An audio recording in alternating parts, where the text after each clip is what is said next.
Hey everybody, what's going on?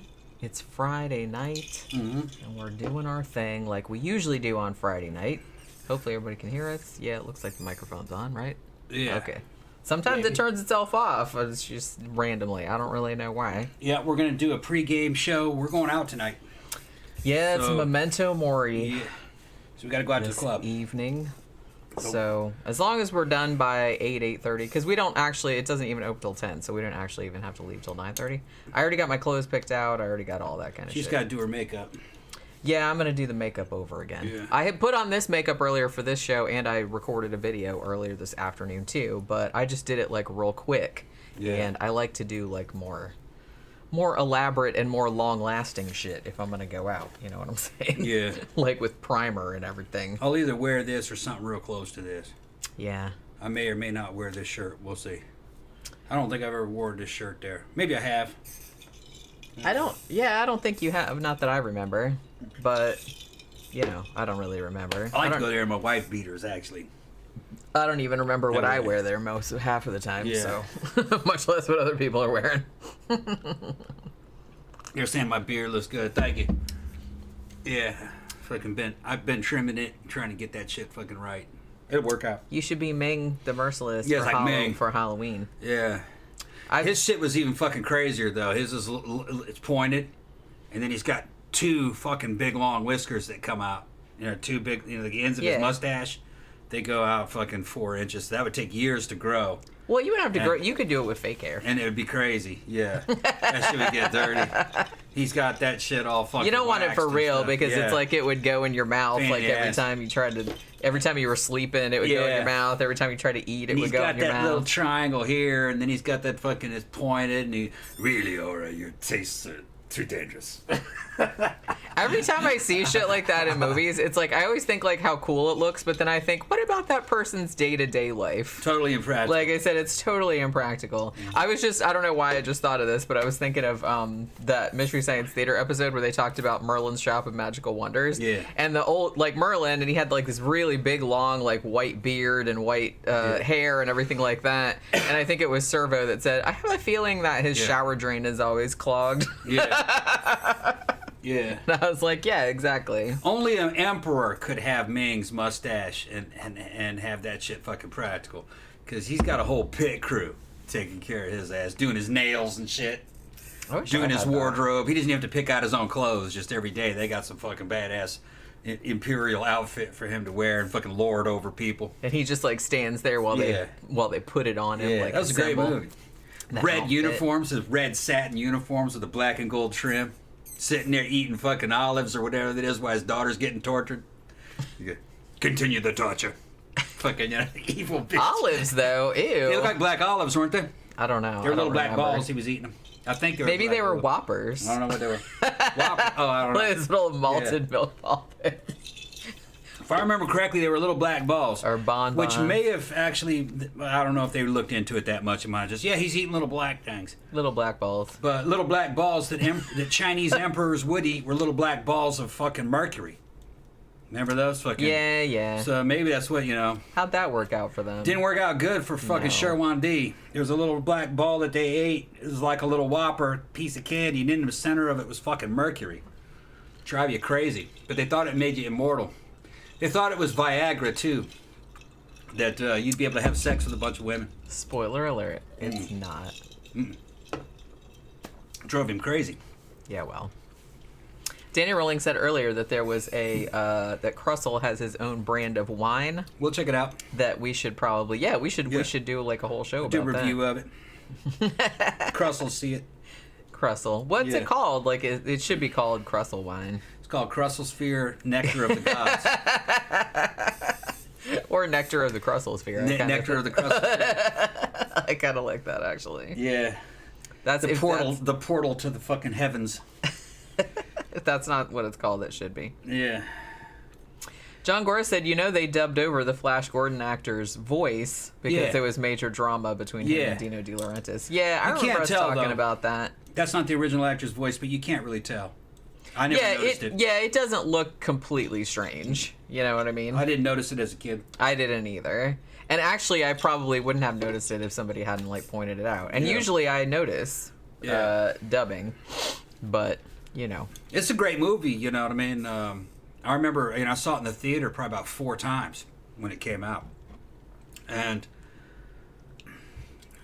I didn't like it as much as Star Wars, but it fit right along with Star Wars in a way. There were certain things about it that I liked better. It was more sexual. Which Star Wars didn't have that. It was fucking very G-rated. This was definitely PG. Today it would probably be PG-13, I would think. Because there were sex and drug references throughout the whole Flash thing. Gordon? Flash Gordon. Yeah, I imagine it would probably be PG-13 nowadays. PG-13. They didn't have that rating back then. They didn't have that back then. But I liked it in the day, and I was pissed that a sequel never came out because they set it up for a sequel at the end. The only thing I didn't like about it was the Lizard Man costumes. I didn't like them. It was definitely a rubber suit, and the guy's eyes were seeing through the mouth. Yeah. But they didn't hide that fact, which is kind of like a weird, it's just weird artistic decision. They could just make the argument. It's like, well, it's not a costume. That's just what those aliens look like. Yeah. They look like a man in a rubber suit. Yeah, they look like inside their mouth. With the eyes inside the mouth, which is some crazy shit. They'd have that probably in a Flash Gordon comic book. But it didn't look that good on film. Now, if you, a lot of times, and I saw it like a shit ton of extra times on like HBO, on CRT television. This was before HD, and it looked a lot crappier.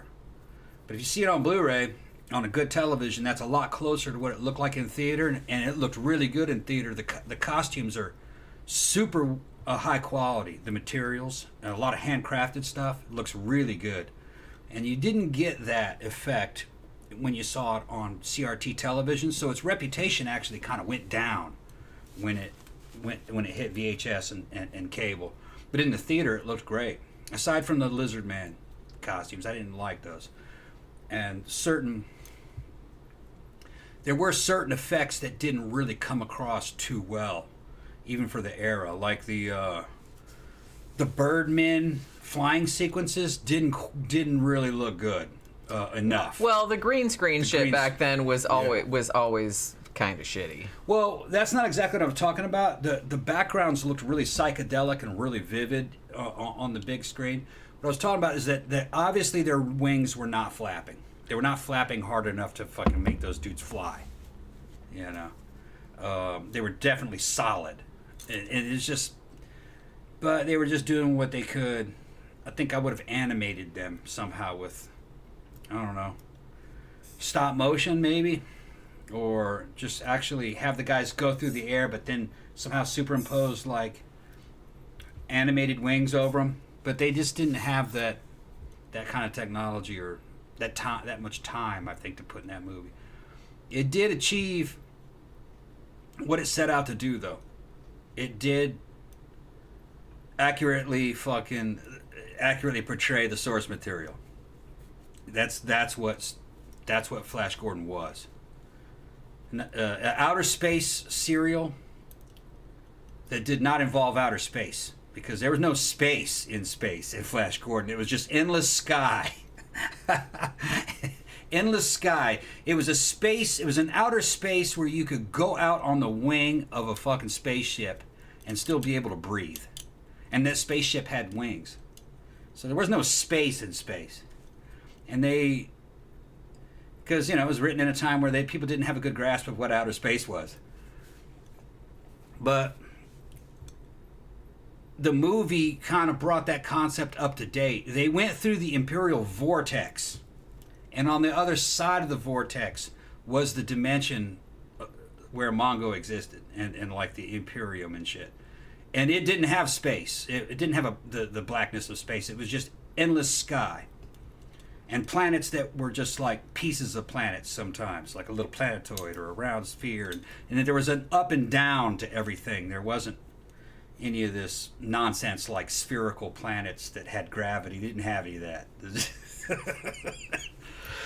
And that's what the source material was. So it was a very early comic book movie.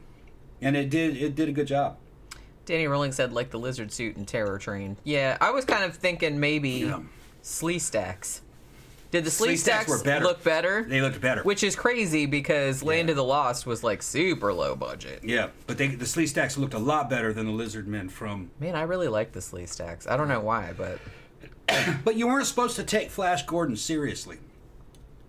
You know? It was entertainment. Well, that's true of every movie. Yeah. I know some people take them too seriously. The source material wasn't to be taken seriously. Kevin Smith said, bangs look good. Thank you very much. I decided... That is Jenny's hair. That's her natural hair. Yeah, this is my actual hair it today. Looks good. Well, I don't know. It's just for some reason... I was experimenting with, because I like the wigs that are straight down and don't have bangs, and I was like, oh, well, maybe I'll grow my bangs out, and I was growing out my undercut, and I was just kind of waiting for it all to be like one length, like Morticia. But then I was like, I don't know, like the more I looked at it, I was like, I don't know, I want my bangs back. I just think I look better with bangs. And I thought to myself, I have so many wigs that don't have bangs, so it's like, if I want to not have bangs one day, I'll just put a fucking wig on. You know what I'm saying? Or I can just like comb the bangs back if I'm really into it. But honestly, I'm glad to have them back because I really think I look better with bangs. But you know what I mean? Yeah. That's what I think anyway. There's somebody in the comment sections talking about was camping last night and listened to YouTube on my cell phone and heard you say, and her doctors examined her, and after she died, she turned out to be a virgin. That's all I heard. I don't think I think he's talking about you. We weren't talking about Queen Victoria though, because she had 9 kids. Yeah, I don't know what you're talking about. Be pretty hard to have 9 kids if you were a virgin. Yeah. So I'm not. It might have been one of my videos that was like a true crime thing or something like that. I'm not really. He's saying Queen Victoria was a virgin. She had 9 kids, though. Yeah, I don't know. She had 9 kids. Yeah. I thought it was that other queen. I thought it was Elizabeth I that everybody called the Virgin Queen. I don't know. Even though I don't think she was a virgin either. But Victoria for sure wasn't. She had a whole bunch of kids. Yeah. She hated having kids, but she did. She had a bunch. Callan Higgins asked, wasn't Star Wars heavily influenced by Flash Gordon, among other things? Yeah, what happened was that George Lucas wanted to make Flash Gordon, but he couldn't afford the licensing. So he kind of rebooted his own version of it, and it as Star Wars. Later on, he didn't, evidently he didn't have a lot of money. Later on, Dino De Laurentiis secured the rights, and I think he may have had the rights at the time Lucas was looking for it. You may have to check on that. And he couldn't get his hands on them. The price was too high. So in some way, in technically, the Dino De Laurentiis Flash Gordon was not a Star Wars ripoff. Star Wars was a ripoff of fucking Flash Gordon, and that was kind of like before the Dino De Laurentiis version had come out.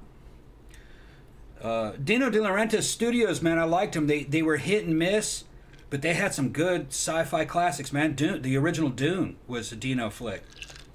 For some reason, they never really could get the market and the product correct, but those movies still are fun to watch. They were a nightmare to make. There was a lot of problems and going over budget. With that studio just could not run a tight ship. And it went out of business eventually.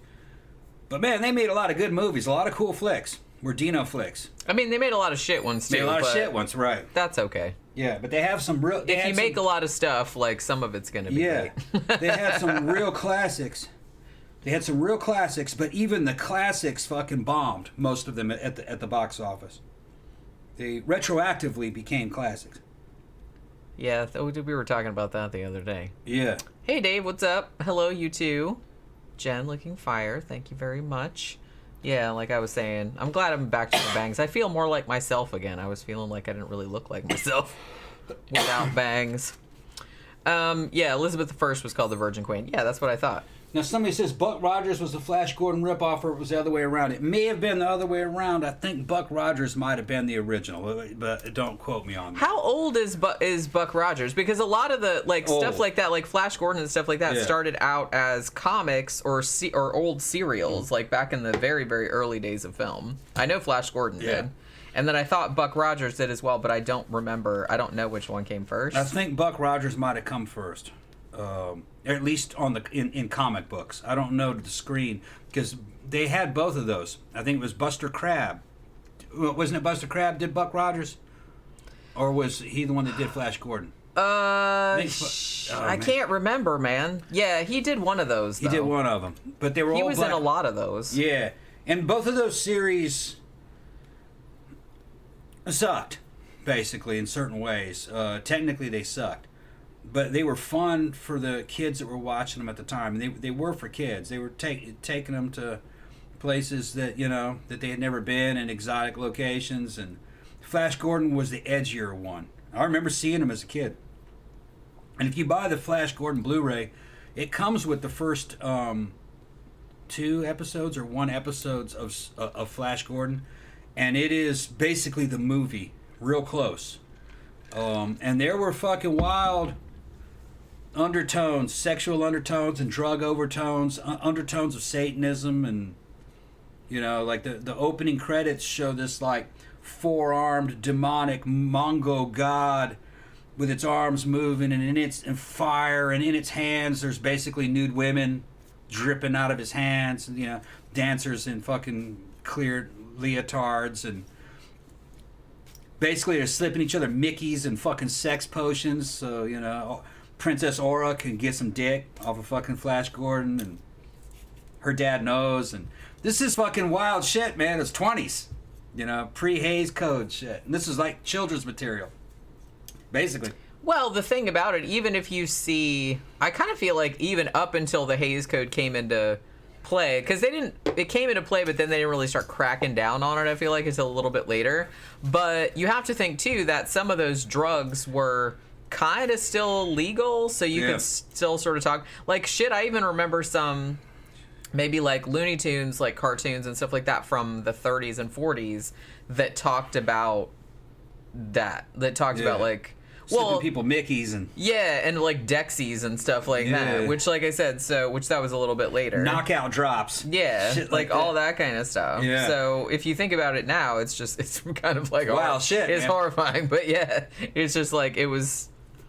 I was watching, God, I can't remember what it was, but it was like some short from, it was probably on Mystery Science Theater, because that's when I see all those old shorts and stuff, but they were doing one, or maybe it was a Charlie Chaplin movie, where there was just somebody like selling cocaine in the street, like big sign that says cocaine. But that's wild shit, man, and fucking, this is for people in their early teenagers, fucking 8-9-year-old boys are watching this, and got the sexy fucking alien Princess Aura telling her dad, "No, I want him as my royal consort." And he's like, "Okay, we're gonna hook that up for you. We'll just to give him these knockout drops, fucking in this love potion. That's what it is. Give him this love potion. He won't be able to resist you after that. That kind of shit. You know what I mean? And it's just like that's wild shit when you think about it, in the context of the time." I can kind of see how parents would be like, "Wait a minute, hold on, what is this?" They were roofing each other. They're roofing each other. When he's talking about Halloween, and she's running around basically half nude for the time. Yeah. Which is leotards with fucking skirts and kind of just pasties over her nipples and wild fucking headdresses and shit. And Ming looked just like Ming from Flash Gordon, the Max von Sydow Ming. He looked like that. It's just cheaper, lower budget. That's basically the same outfit and hairdo. The dollar store version. Yeah. The budget was real low on the TV version. Or it wasn't TV. They showed them in theaters. Before the movies, they showed them before, like the little serials or chapter plays. Yeah. But in the 70s when I was a kid, they'd have them on local television in California. You can... On Saturday afternoon, you could watch them. I'm trying to think of the one that because they did Mystery Science Theater did a bunch of the shorts too. Like sometimes they'd show like one of the serials, like chapters, like before some of the movies. I know they did the Phantom Creeps, which had Bela Lugosi in it and his little exploding spiders. Oh my god, why did everything go blurry? Why did it go blurry? What the fuck? Come on. Okay, that was weird. Tom's moving around too much, I guess. I don't know. But they also did another one that was kind of sci-fi. The fuck was the name of that thing? It was the one with Crash Corrigan. Maybe somebody will remember. But he was like a boxer, I want to say. A boxer or a wrestler. But then also he had a sideline as like a space explorer or something. I don't remember. It's been a long time since I've seen him. The ice cubes are looking a little small, even though they're sent on ice. We had a problem with the ice maker. It's working now, though, but... Yeah, it wasn't making ice. And there's some mechanical things in there. It's got to move. But you can't really see them. So I took it downstairs in the big sink and started spraying. And the little ice cube maker tray that kind of moves in there was totally slimed up with fucking mildew. And then we were drinking ice out of it. But I didn't know. I couldn't see it. Mildew. Somehow it was keeping it from moving, so I had to blast all that out of there. That's good for your immune system. It's good for your immune system. Well, there's little filters and shit, but you're cycling water, even though it's filtered water that we're using, it's just, you got water out and exposed, you know what I mean? Or it's getting wet up in there. It's not the water you're putting in. It's stuff that's splashing up on the up on the ceilings of this damn machine that'll start to kind of get old. It's a place where bacteria could grow, but we're drinking that shit. But now that I know, I can stay on top of it, you know. But for some reason, it's making funny shaped ice cubes. We'll see. Well, you know, as long as they're ice cubes, that's fine. Yeah. Like I said, it's fucking Florida. Everything is damp at all times. I feel like I have my little disinfecting wipes, and I have to do them like every day or two, like around the sink, because, you know, mold will start to grow around the fucking sink if you just like leave stuff wet. Everything's just damp all the time. It sucks. Gramthars said in high school the love potion we frequently used was called Bartles and James. Yeah. Do they still make that shit? I don't know, man. I remember the commercials for it, like more than anything. Well, I don't know if I ever had any. I probably did, but I remember the commercials more than anything. They're talking about Halloween Ends. Yeah, how is that? I kind of want to say, I couldn't even believe, because we haven't been to the movie theater in so long, and I was like, God, there's like so much shit that I want to see. And so I looked on there to see what was playing, and yeah, there's like 5 fucking horror movies that are out that I want to see. Has anybody seen that movie Smile? Because that looks pretty cool, actually. Yeah, Isabella, was Buster Crabbe Flash Gordon, or was he Buck Rogers? I forgot. Buster Crabbe, I think, might have been Flash Gordon. What's up, Poke? She called me. What's the matter? Yeah. What's up? She came up next to the chair and went... Brrr. She wants me to say hi to her. What's up? You want to come up here? Do you want to come up in Daddy's lap? Yeah, she's biting me now. What you biting? Why are you biting? Why she's mad? No, yeah, she wants me to go throw. Why are you mad? She wants me to throw. I threw today. Throw stuff, and she catches it out of the air. Oh. You want to play catch, huh? All right. Wait, her as soon as I said throw, her fucking tail starts wagging. She got a little short tail. She went, yeah, throw. We're gonna throw. Let's throw. Look, I'm saying throw. And it's going. She's like, yeah, come out here and throw it. Throw, please. Either that, or she's like, come over here and BRUSH me. Yeah, that too. I have to spell it because she knows what the word is. She's super smart. She has a pretty good vocabulary. She knows what we're talking about. Yeah, that's why I try not to say like the words, because she'll be like, huh? Yeah. Hey. Guama says, Smile is good. That movie legit fucked me up, and I'm sure, Jenny, you're going to get terrified. Now I really want to see it. It looks really, really cool, like from the trailers. Well, and I think Barbarian is still playing too. My replacement frames. And Terrifier 2 yeah. is playing at the theater. Maybe we should go see that tomorrow. That would be super fun. See how I feel. Buster was Flash Gordon. Okay, yeah. Didn't he do Tarzan too? Maybe. Was he also Tarzan? Which one was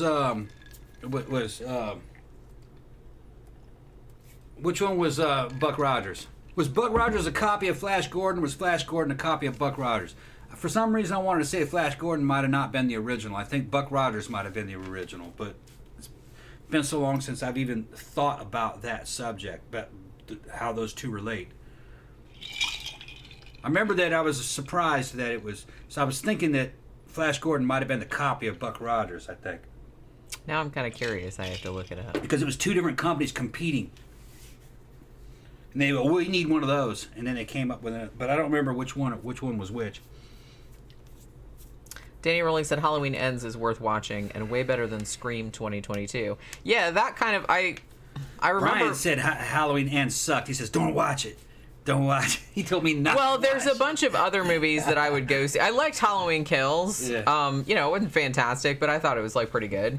Yeah. But there's a bunch of other movies that I would watch before that. You know what I mean? I want to see Smile. I want to see Barbarian. I want to see Terrifier 2. So at least those three I would see before Halloween Ends. You know what I'm saying? Yeah.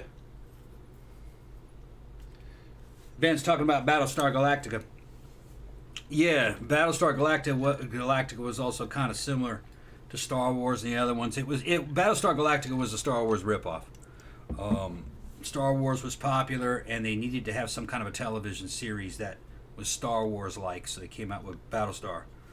And I remember liking it as a kid with the Cylons and everything, the original Battlestar Galactica.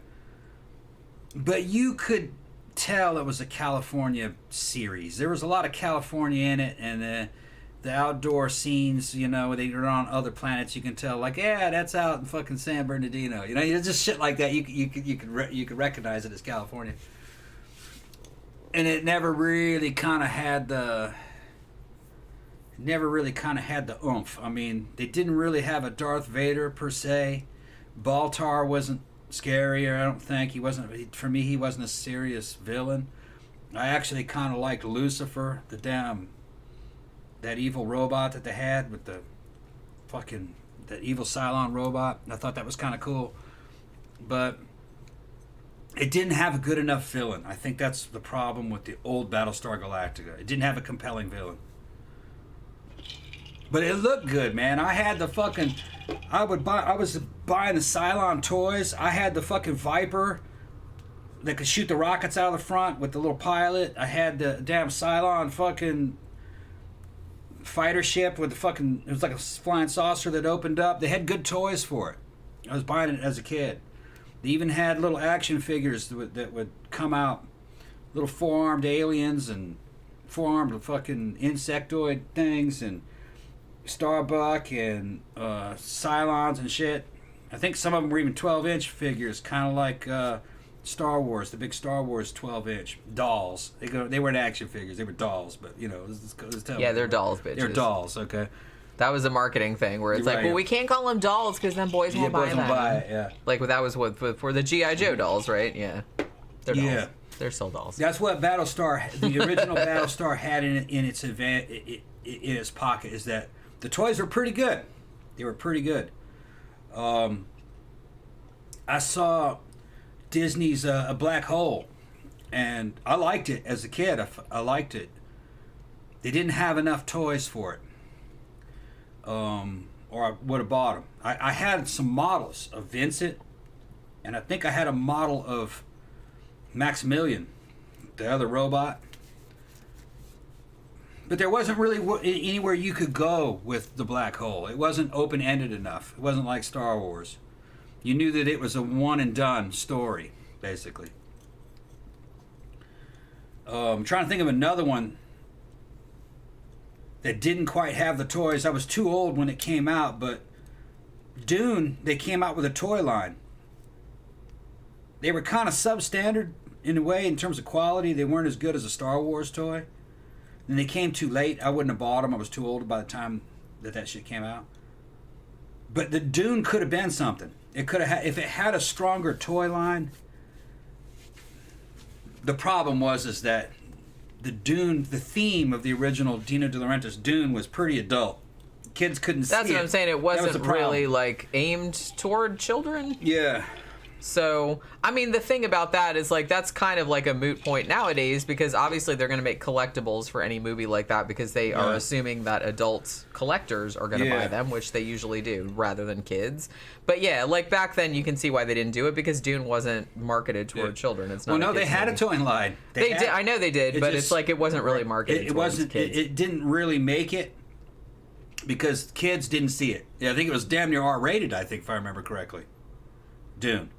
The thing is that if you were smart enough to buy those Dune toys when they came out, you'd be wealthy because they're worth a lot of money, especially if they're still in the package. I mean, I think just a Dune action figure is, $400 if it's sealed in a package in the little blister, and they had vehicles and everything. So, and they didn't make a lot of stuff, but they did make stuff. And if you had them, if you have any of them, and they're in package, they're worth a lot of money. Even if they're not in package, but if they're in package, fucking, they're worth a lot. Collectors will buy them. It'd be a bidding war. See you later, Dave. Probably going to Mannequins, I imagine. We're going to Barbarella. We're going to Barbarella's for Memento Mori. Yeah. If you haven't been to that, man, go check it out. It's pretty good. Yeah. It's kind of more exclusive crowd. The public isn't there. A lot of stuff goes down in the parking lot. You can kind of bring your own beer. You can bring your own. Yeah, it's like a parking lot party. Yeah, and then you can go up there and you can go out there and you can bring booze in your car. Yeah. Have a little, tailgate party. Yeah, Go out there and, smoke things. Yeah, it's like a private goth party. Evidently, fucking some of them cars out there in the parking lot bouncing up and down every now and then. Yeah, I could see that. Yeah. Well, like I said, there's nobody else around. Nobody else out there. That's the thing. No normie's gonna show up. They don't even know about the place. It's like, even if they do, it's like, I don't think anybody's gonna wander that far afield because there's nothing else around. Right. There's not even any restaurants or. Right. It's out in the industrial park. Industrial park. It's in the warehouse district where everything's closed. Yeah. So everything around it, like for a mile in all directions, is closed already. Next to Metro Media said, "Do you guys remember a really fucked up movie in this 1970s called Ruby?" Yes, I do. I think that's going to be my Halloween feature this year. You know, it's weird. I just saw that movie. Riff Tracks did a version of it, and it's on Tubi, or at least it was like a few weeks ago. And that was, I think, the first time I had seen it. I wanted to watch it because that's the one with Piper Laurie, right? Wasn't Piper Laurie in that? Yeah, I actually quite like that movie. Yeah. It is pretty fucked up, but, Ben's talking about Star Trek, too. Yeah, the thing is, though, is that Star Trek, the original series, did have a toy line. I saw it all the time as a kid in the 70s. And never pulled the trigger on it. Your mom's always with you, says, buy something, pick something out. And I'd be looking at the Star Trek toys. And there'd be like 7 or 8. And they were little articulated action figures, probably about that tall. And they had clothing on them. You had Kirk, Spock. You had a couple of the other characters, like they might have had Bones and maybe Uhura and something like maybe Sulu. But then you had the Gorn. And I was always looking at that damn Gorn. You get the Gorn and Kirk, and you could make there was a Gorn, and then there was that other damn white thing with the horn on its head. What was it called? The Makala or the fucking whatever it was. Whatever the fuck that was. And I wanted the monsters, not so much the Spock. I did like the Spock and the Kirk, and never pulled the trigger on them. I always chose something else at the time when your mom saying pick something. But And the thing is I'd have ruined the collector's value of being a kid. Of course, I'd opened it up and played with it. Yeah. You wanted to buy that shit and keep it fucking in the package. Now, later when the movies came out, I think they did do a couple limited toy lines that were kind of modeled after the Star Wars, where they were smaller ones. But they never really followed through. I think they kind of missed it. Because especially by the time Wrath of Khan came out, if there was like a good Star Wars type toy line, I would have asked for it. But it would have had to have a big ship. It would have had to have, you know what I mean, and fucking the crew members. And the problem with Star Trek is that there weren't any alien bad guys per se, other than the Klingons. But they didn't really each movie kind of wasn't really focusing on that. You'd had to have a lot of really cool Klingon shit, and I remember that it didn't really have it. It was mostly focused on the Enterprise. You got to have bad guys to sell that shit. Yeah, well, and the thing about the original show too is that they kind of had a different bad guy like every episode. Yeah, right. So you can see how.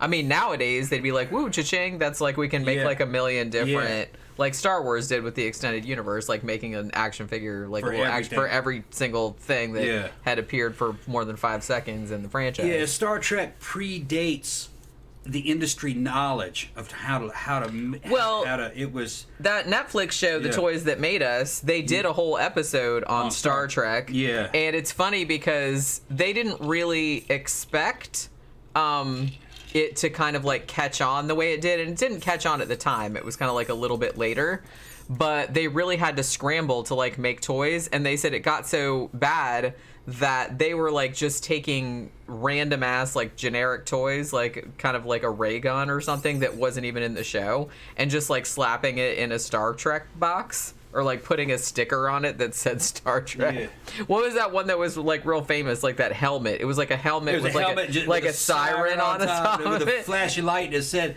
And they just put a sticker on it that said Star Trek. Yeah, I remember that shit. I would never buy that. It wasn't even on the show. It was just like some random toy they had later. The only Star Trek toy I ever remember buying was a fucking fake phaser.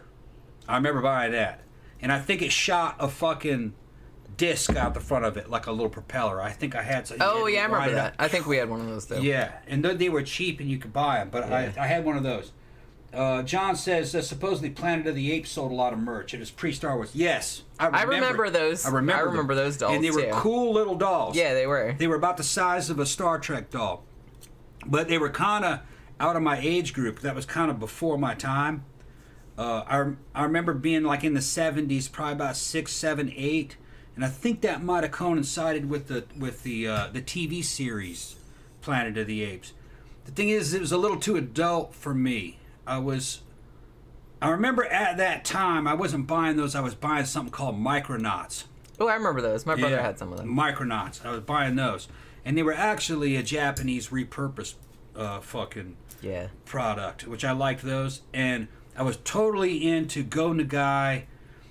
Japanese stuff that I was seeing on Channel 22 in California, which was Getter Robo. I was big into that, and because I was living in California at that time, we had some Japanese import shops, so I was buying Getter Robo and fucking Great Mazinger and Mazinga, or Great Mazinger and just regular Mazinger.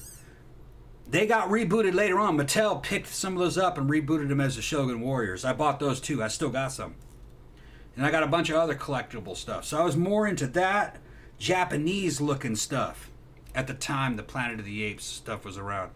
But had I known any better, but you're a kid, you know, and your mom is saying, pick something out. You know, you can only have one. So you gotta fucking, you know what I mean? There's gonna be a lot of losers when you can only have one. Yeah, you gotta do the winnowing process. Yeah, you know what I mean? And Planet of the Apes looked cool. I remembered it as a kid, but it always lost out over things like Micronauts and Japanese toys.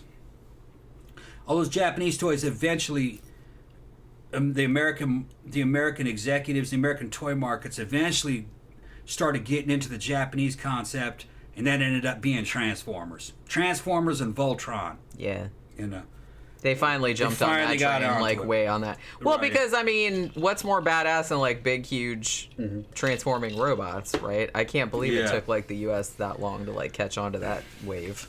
The Go Nagai stuff did come to the United States. I think it was called, they renamed some of the shit, like Star Warrior, Star this and that, some bullshit. They would take an entire series and mash it down into a 2-hour movie, and what you ended up with was nothing like the original, because you couldn't show the original in the United States. The series were too long. They were too adult. There were scenes of like demonic possession and people exploding from within. Scenes of bad guys machine gunning people. the female heroes, their uniforms all had nipples on them, which they had a big problem with that, where there were nipples on the uniform. But which, just from a practical standpoint, it's like, why would you have that? because they were originally written for teenagers. Well, I know that, but I'm just saying, I just said from a practical standpoint. I know why they put them there. I'm just saying from a practical standpoint, in real life you would never have that. The men had them too, because they were all modeled after like Marvel superheroes, so they were in kind of like superhero outfits. Later on, that ended up being Power Rangers and real live action Power Rangers, but in the originals they were just these colorful outfits with fucking helmets and fucking capes, and so the girls were all sex symbols basically. They were fucking, one of them from Great Mazinger was June Kono, her dad was a black GI stationed in Japan with a Japanese mother, and she was being picked on for being biracial, but she ended up being like a super robot pilot and like a super heroine, and she piloted a mecha. I think it was called Venus A, I think what it was. And she was just this sexy robot. It was a sexy female robot, and she was sexy in it with curves and shit, because the Japanese characters were not drawn with curves, really. They were drawn to Japanese beauty standards of the time, which were twiggy chicks. And June was fucking voluptuous. It was just... Go Nagai was ahead of his time. He was kind of like the Japanese version of Stan Lee, and he was trying to bring kind of an international flair to it and try to broaden the horizons of the Japanese audience, because he had been outside of Japan. And the Japanese are very, I got a lot of respect for their culture, but they're very conformist. You have to be one way. You can't be any other way. And Go didn't like that. He was like, no, there's a lot of other ways to be, So that's all in these comics. And the comics ended up being made into television series. Some of the shit had to be cut from the comics, because some of the good guys were also things like ex-criminals and drug addicts. And they're piloting these things. Now, they're not drug addicts in terms of like heroin addicts or anything. They were guys that were like addicted to amphetamines and shit like that. And the amphetamines made the guy real fast, And he's piloting a damn robot that is fucking super fast. That's its main strength. And you would have to be on this really high-tech amphetamine to actually pull it off, because you're doing things that are faster than normal human synapses and shit. So that's an alien concept that you could never show in the United States.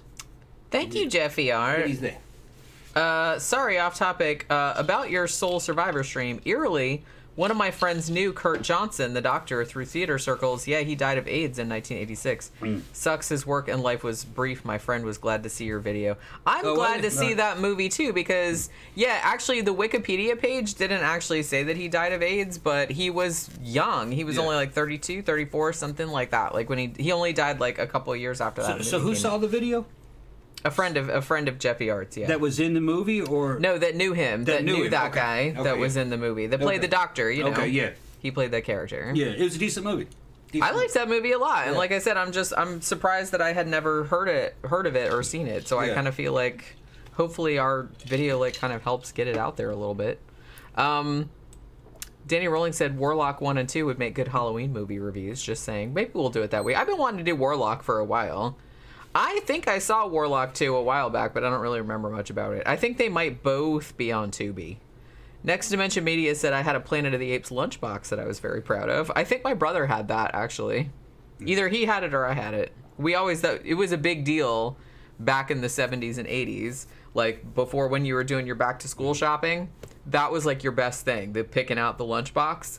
And you had to, like, be really careful, because they had, like, a lot of different ones, and it was always just kind of like, ooh, which one do I want?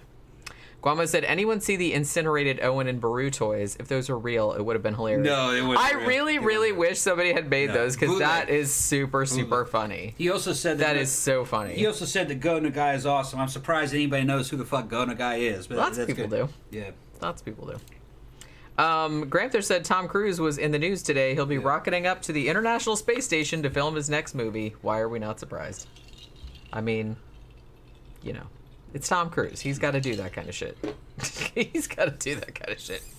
John Gora said the Axis powers were notorious for putting their pilots on meth. Yeah. I kind of feel like a lot of pilots back then. Well, like I said, and they didn't even make a secret about it. That wasn't even just the Axis. We were doing it. We were doing it too. We'd probably still do it. Well, and like I said, they were open about it too because I saw there was a movie on, and I saw it on Mystery Science Theater called The Starfighters, and it was about the Air Force, and they were absolutely open about being on uppers, being on like amphetamines. Yeah.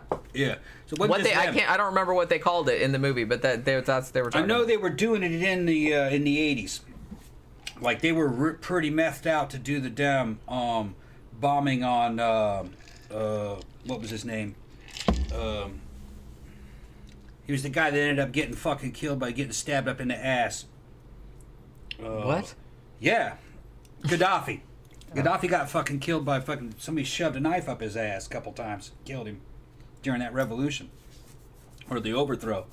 But no, when they bombed Gaddafi's house in the 80s, the pilots had to do a bunch of refueling, and they didn't have permission to go through certain countries, and evidently they were on pet pills to keep them awake. Yeah, because you had to be. It was a long flight there and back. It was kind of a special operations flight to fucking drop these bombs on his house using F-16s. They didn't use the aircraft carriers for that. My favorite part of that movie, The Starfighters, was the whole sequence about the poopy suit. I don't remember that. That was the stuff. That was the stuff that you had to wear the suit that you could poop in. Yeah, well, because you were flying over, because you were flying over the Atlantic in your little plane. And I think they all have diapers on. Yeah, that's what I mean. Yeah. So it's just thought that was like funny that they put there's a very extended sequence and they call it a poopy suit in the movie, and I think the movie came out in the late 50s, early 60s, something like that. Yeah. And they're all like jumping in the pool, like trying to test it for leaks and shit like that. Yeah. It was just like So of course, like Mike and the bots like had to come up with like a poopy suit song, which was quite delightful. Yeah. No, I think that's still standard practice. Well, yeah. I mean, what else are you gonna do? Right. But you know, you can't jump out the damn fighter and take a piss. That's what I mean. You can't just. I'm gonna go. Yeah. I'm gonna excuse myself out the fighter plane. I'm gonna go out on the wing and like dump whatever. They got diapers on. So what do you think about it from a practical standpoint? Obviously, that's what they're doing, but it's just funny, like, to think about it, I guess. They got fucking water and fucking drinks and fucking food in the cockpit. So, they're eating in there, too. And then bomber crews, I think, back in the old B-52 days, though, I think they had a latrine. Just like in a 747 or a DC-10, I don't think they didn't need that. But, fighters did.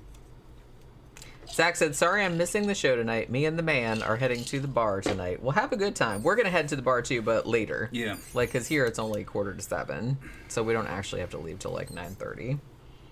So, as soon as we finish up here, I got to go get ready real quick, and then we'll go and have a few of those canned cocktails. Yeah. That's okay.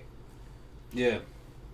And then go hang out and get some sandwiches from Circle K on the way home. I forgot about that. Like we always do. Forgot about that. It's like, I don't know why that became a thing.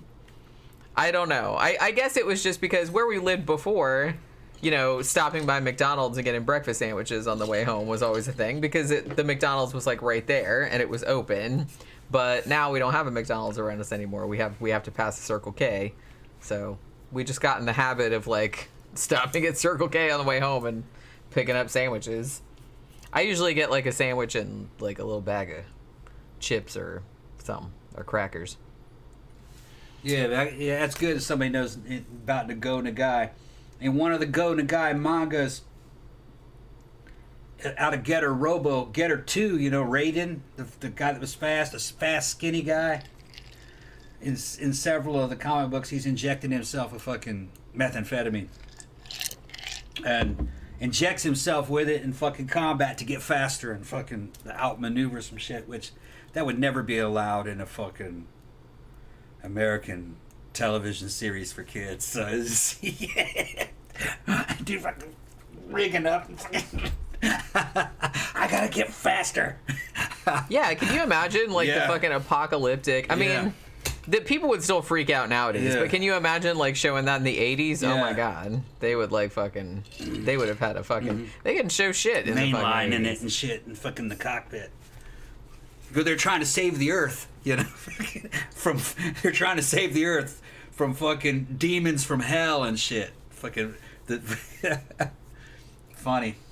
Well, you know, that's, I don't know, it's just really funny. I just feel like the 80s in the United States was just so anti-drug. Everything, you know, doing drugs one time. It's oh my god, you smoke marijuana one time and your fucking whole life spirals down the toilet. You know what I mean? You end up dying you're a fucking junkie in a gas station bathroom, getting butt fucked by a hobo or something. Yeah, and then them same guys fucking chanting fucking all these American slogans and fucking singing all these patriotic songs don't realize that their fucking elite soldiers are fucking doing meth in the cockpit. Well, like I said, it's people. And then fucking special forces taking steroids. Yeah. You know? Well, the weird thing is that people seem to make a distinction between drugs that are illegal and drugs that are legal, and I'm there's really not any difference. The only difference is an authority figure goes, here, take it. We can trust you with it. I mean, there's not. Okay, really thank you. You know. It was a results-based regime in those days. You had a limited lifespan anyway, in those roles. If you survived it, you were lucky. You were disciplined enough to learn how to walk away from any of that. But no,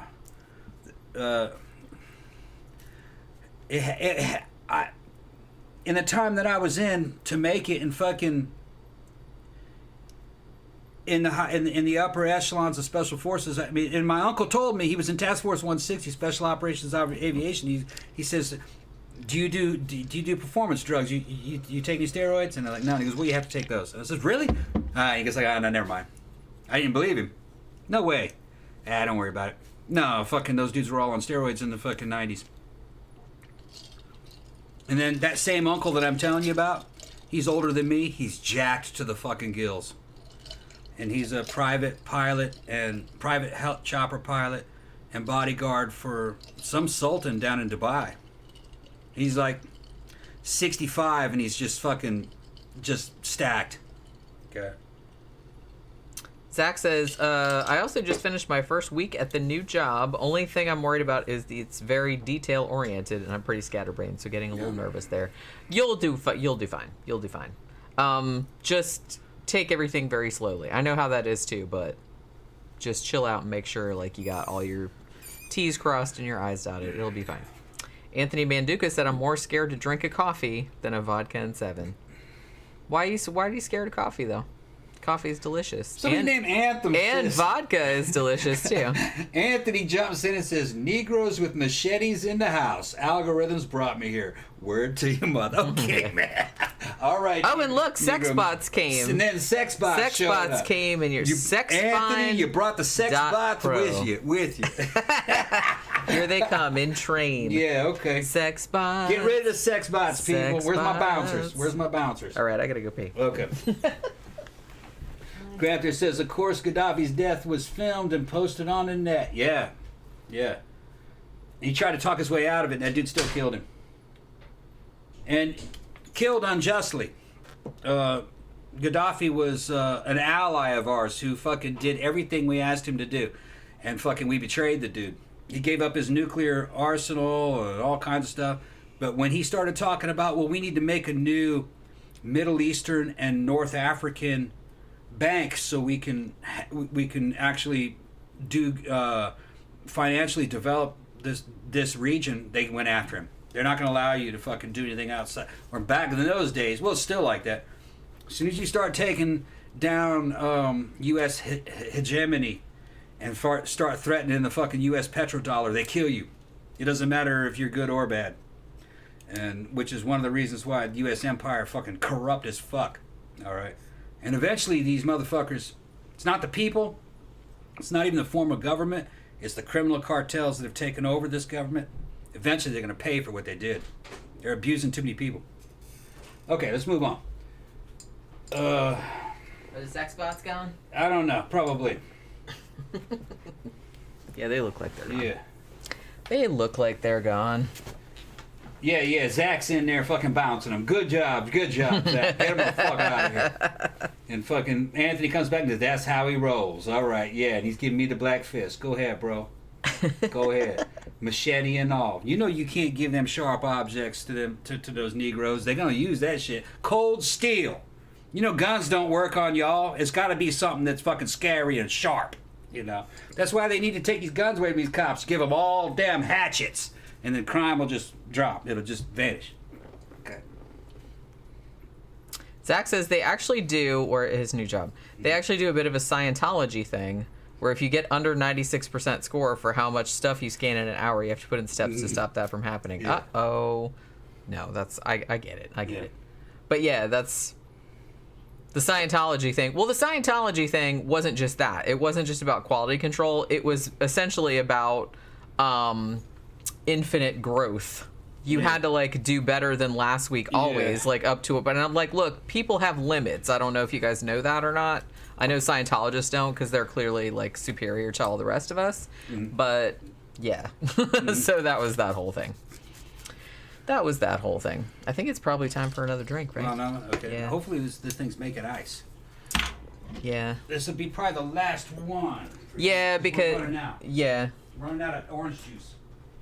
Well, yeah, I don't want to have another one anyway because, I mean, I might not drink when I go out or I might just have like one or two, but I don't want to get too fucked up because, like I said, I got to get ready to go out, and sometimes if I get a little bit inebriated and then I'm like, oh, I got to get ready to go out, and I just like, you know, I try to do makeup and I'm just like, fuck it, whatever, and I'm just like drawing eyebrows on all over the place, and it's just like, it doesn't work out so good. You know what I mean? So that kind of happened last Friday. I think the makeup looked okay, but I was kind of like rushing to get ready, and I was just kind of like, and just like, I don't know. I thought it looked bad, and I didn't have time to fix it. I didn't have time to do my nails. They were all fucked up looking, and they're still fucked up looking, but whatever. I'll just leave them. I don't care. But, the drunker I get, the less I care. But, yeah, so today I was like, I finally figured out, I'm not going to tell you guys, but, I kind of finally figured out what I'm going to do for Halloween. Because I wanted to do something cool for Halloween, you know?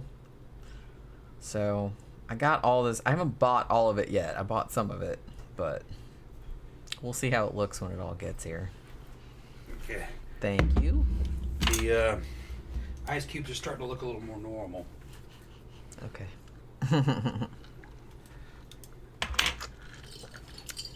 All right.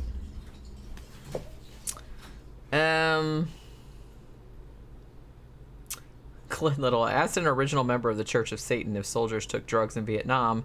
He was a soldier and started insulting me. Not very satanic, more bitchy. Yeah, I mean, I kind of thought that was a given. I don't really know why anyone would get offended by that question, but who knows? Zach says, so far I've been scanning old film slides into digital. It makes me want to start film photography so bad, but Christ, is it expensive as fuck. It is, yeah. Shit, I took a photography class in college like a while back, and even that was fucking expensive. I had a grant, but still.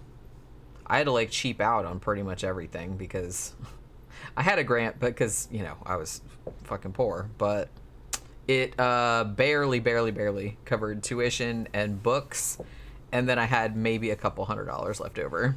And I took like graphic design, photography, and everything like that. And back then, you had to get all of the kind of like, because there was computers. It wasn't that long ago. It was the 90s. But you still had to do all this stuff like analog. So you had to buy like big, huge sets of Prismacolor markers and pencils and all kind of different like special paper and, you know, mounting shit, like, you know what I mean? Like mounting board and spray mount and all that other kind of crap. Photography shit. You had to buy all that stuff. So I don't even remember like how much all of those supplies cost me, but a lot of it came out of my own pocket, obviously, because, you know. Let's see. Zach said there's actually a film emulation program for digital video you can get called Dehancer that looks real cool to use, but even that is $400.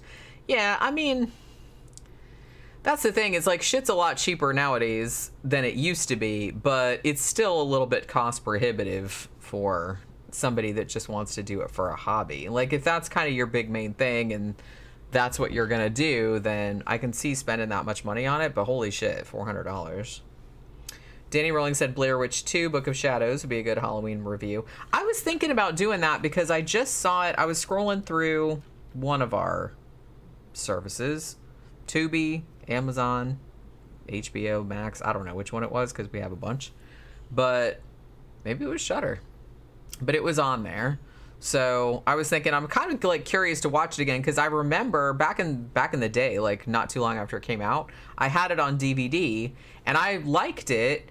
And then like later on, I was like surprised at how reviled it was, I guess, because I was like, I remember it being okay. You know, it's nothing like the first one, but that's good. I mean, you wouldn't want to like rehash the first shit. So I don't know. I'm kind of like curious to watch it again because, you know, and I said that to Tom and he's like, well, I didn't like the first one. I said, but it's nothing like the first one. That's the thing. It's not found footage. You know what I mean? It's kind of like meta it's not found footage, but it's kind of like meta playing with the idea of found footage.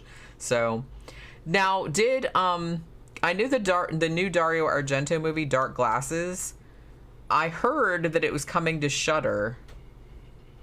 But I had to mess with that ice maker again. It's glitchy. I'm gonna have to fucking get out there and clean it. Figure out what the hell's going on.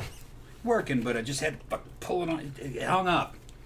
Yeah. You know, it hung up on me. Yeah. But anyway, this is our last one anyway. Probably. Does anybody know if Dark Glasses is on Shudder yet? Because I want to do a review of that. Now tomorrow, I think some people brought up earlier the new Hellraiser, which is on Hulu.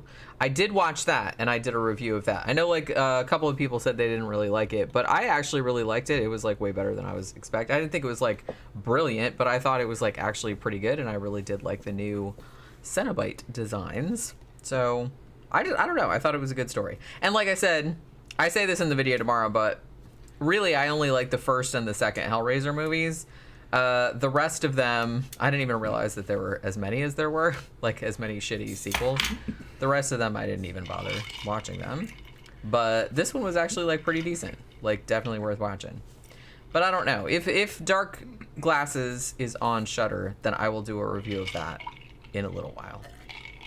Because I have some bases. But I remember liking Hellraiser when it came out and watched the first one. I think maybe the second one too. But then I went back and saw them later and they were boring. So, they're dated. Something about the storytelling. You might like this new one. Yeah. It's not the same story as the original Hellraiser. Yeah. It's got Cenobites in it. It's got like the same theme. Yeah. Like it has the same. It's in the same universe, but it's not that story. It's not. Yeah. It's not an adaptation of the novella.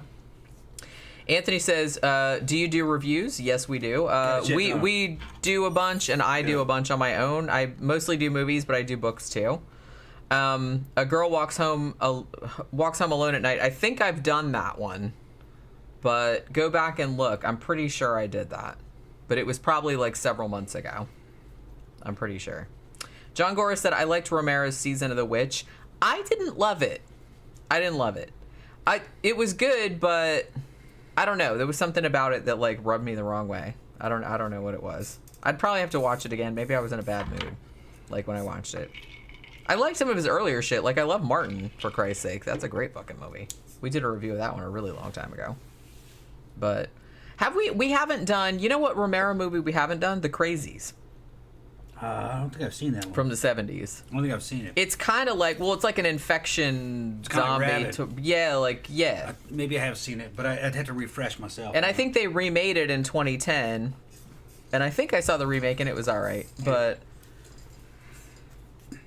Zach says, I'm actually super hyped for the Last of Us HBO series next year. Here's hoping it's first actually good video game adaptation. We'll see. I mean, everybody loves that video game.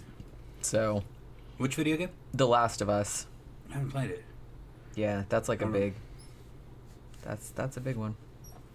Stradog78 said Bruiser is a great Romero movie from the early 2000s. Really? I don't think I ever even heard of that. Check out House of the Devil. I think I did a review of that too. Now that I'm thinking about it. The Ty West one, right? I'm pretty sure I did a review. If I didn't, then I will eventually. I have a list you don't even know. I've done a shit ton. Like I said, we did a bunch together. And then a couple years ago, I started doing, because I was like, look, I have this massive list.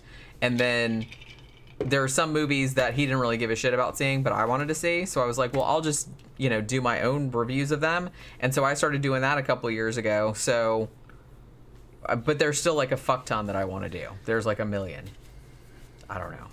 Old ones, new ones. And they keep putting out new ones too.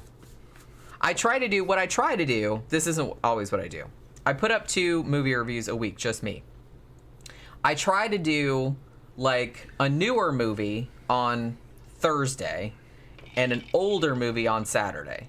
But sometimes sometimes I'll do new movies like on both days just because there's a bunch that came out or that I wanted to see. Like that's what I did this week. I did Speak No Evil, which was from 2022 because a couple people asked me about it because it's on Shudder. And then people were like, oh, you should watch the new Hellraiser that's on Hulu. And I was like, okay, well, I'll do that. So I did 2 new movies this week. Brian Hackett sent me the long version of Evil Speak. I got the link. I'll share it with you. It's like a half hour longer. Oh, that wasn't the movie I was talking about. What'd you say? Speak No Evil. Okay, yeah. That's a new movie. I got messed up. Yeah. Yesterday he sent me Evil Speak, kind of like a director's cut. Yeah. Okay. Yeah, we never seen it. Yeah, we did a review of that, but yeah, we could watch the longer version. Yeah. Danny Rowling said Dolores Claiborne. I can't wait until you review that. Yeah, we need to do that one too, because that's one of the better Stephen King adaptations that we haven't done. Is Dolores Claiborne. And let's see. Hugo said, I like the second Hellraiser because it has a lot of practical effects, but the first is a good one. Yeah, the first one's the best one, but the second one is actually, like, better than it had any right to be. I think the third one, I'm pretty sure I saw it, but I don't really remember anything about it. Ever see Fade to Black from 1981? It's got a young Mickey Rourke. I did. I watched that, probably last year. I was actually going to do a review of it, but then I watched it and then I was like, like I didn't love it. So I said, well, maybe I'll come back to it and like do a review of it later, but I don't think I ever did. But I did kind of like watch it. So we'll see. Let's see. What else? The Misfits have a cameo in Bruiser featuring their song Bruiser. Well, now I have to see that. Oh, shit. Now I have to see it. I don't think I ever even like heard of that. So I'm gonna write that down.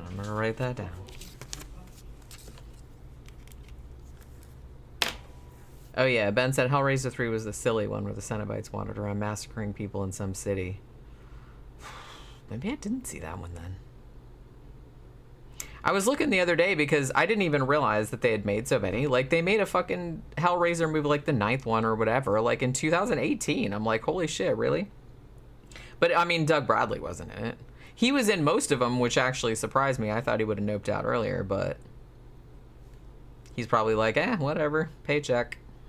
And then he can go to all the horror conventions because he's Pinhead, you know. But I have to say, like, the stills from the last one and the last 2 sequels, what the fuck were they called? They always had, like, one-word names. It was, like, Hellraiser blah, like, Revelation or whatever the hell. And they're all, like, biblical.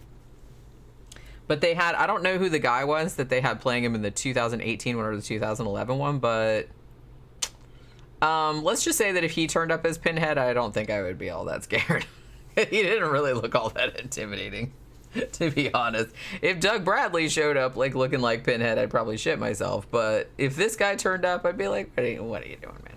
It really did seem like they really, really cheaped out. Well, and I talked about this on my Hellraiser video that's going up tomorrow too, is that I think that a lot of the Hellraiser sequels were actually made just to hold on to the rights to the property. You know what I'm saying? Like, they didn't really give a shit about. They were just like, whatever, just put out a Hellraiser movie and slap the name Hellraiser on it so we can, like, keep the Right. That's basically it.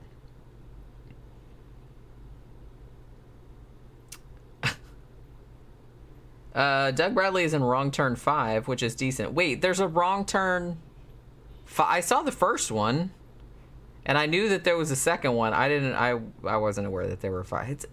It's amazing to me how some horror franchises that you would think, like, the first movie, even if, like, the first movie was fine, you would think that, like, why would anybody want to make more of those? But somebody must be watching them and buying them, otherwise they wouldn't keep doing it. Which series, Thomas? Well, they're talking about Wrong Turn. Well, like I said, the first one was good, but it's like, that's another one of those movies, you know what I mean? Like Children of the Corn. Like, I really like the first Children of the Corn. It's, like, cheesy as fuck, I get that. But I really like the first Children of the Corn. But who would have guessed that that would become, like, a whole fucking franchise? How many Children of the Corn movies are there? Like 6, 7, 8? Some shit like that? I'm like, that's crazy. And weren't we talking about that the other day, too, with, like, Trancers and... Yeah. I think there was a bunch of those. There's a bunch of Puppet Master movies. And like I said, I'm not shitting on, you know, the first ones, because usually the first ones are good, but sometimes it just seems like, oh, that was good, but it wasn't anything, like, special. But then for some reason it spawns, like, 9, 10 movies, which is fucking crazy. Okay, let me plug. If you guys could, man, hit the like button and like, share, subscribe. Thank you. That's all I want to say. And, of course, Super Chats are active. Just a hint. Just plug. You're making money for Jenny. Anthony said, assuming you have seen Carnival of Souls. Yes, I've seen it many, many times. Actually, we just reviewed that not too long ago. I think it was not too long ago.